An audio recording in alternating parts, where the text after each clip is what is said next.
Stop trying to track your production manually.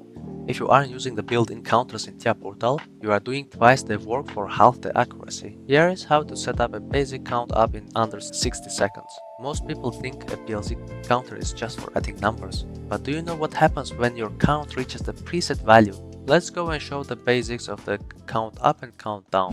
Let's go to our PLC tags.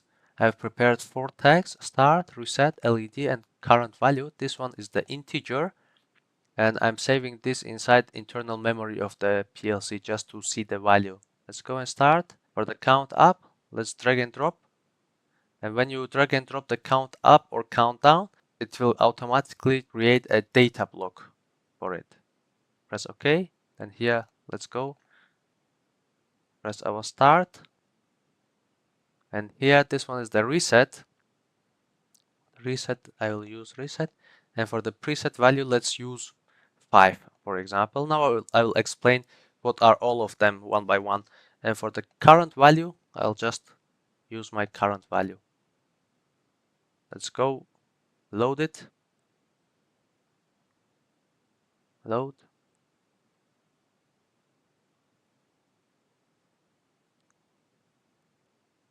If you haven't watched our video about the wiring diagram of real PLC and how to connect it, then make sure to watch it. I'll put the link in the description. So here, our start is, I've prepared 2 push buttons. This one is the start, this one is the reset. The counter works every time you press the button here. In this case, every time the count up changes from 0 to 1, when it changes from 0 to 1, it will count up by 1. And the current value, every time it turns off and on, it will count 1 up until the preset value. And when it reaches the preset value, then the output, sorry, I forgot to put the output. Here we use the LED. And the output will turn on when it reaches the preset value. If it continues, if it goes more than preset value, it will still stay on until you press reset. Let's go and demonstrate it. So here, I press 1 time. You see, it's 1. The current value is at 1. I press the second time.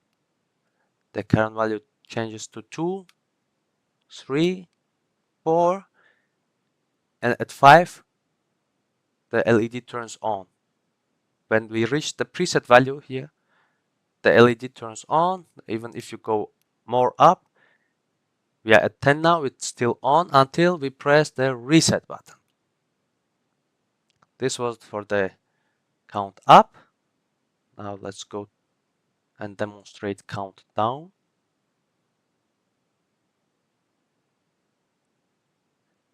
For the countdown, it's a little bit different. Here we have a load value and we have a preset value.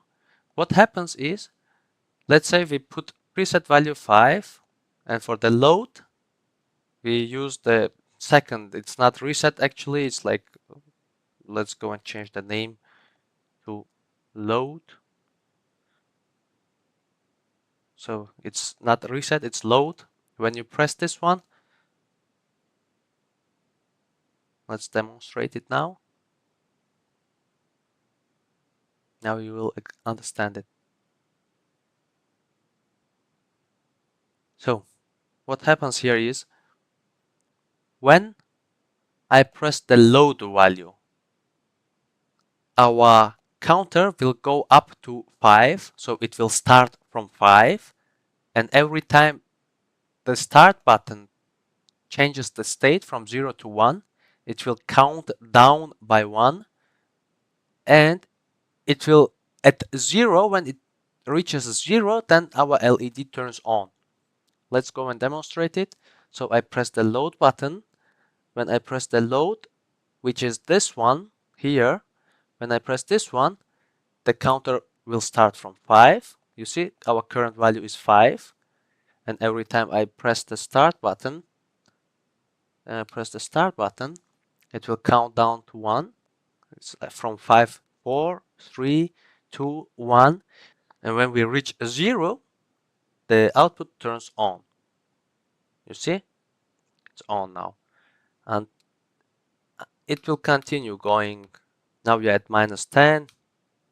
It will still stay on until we press load again.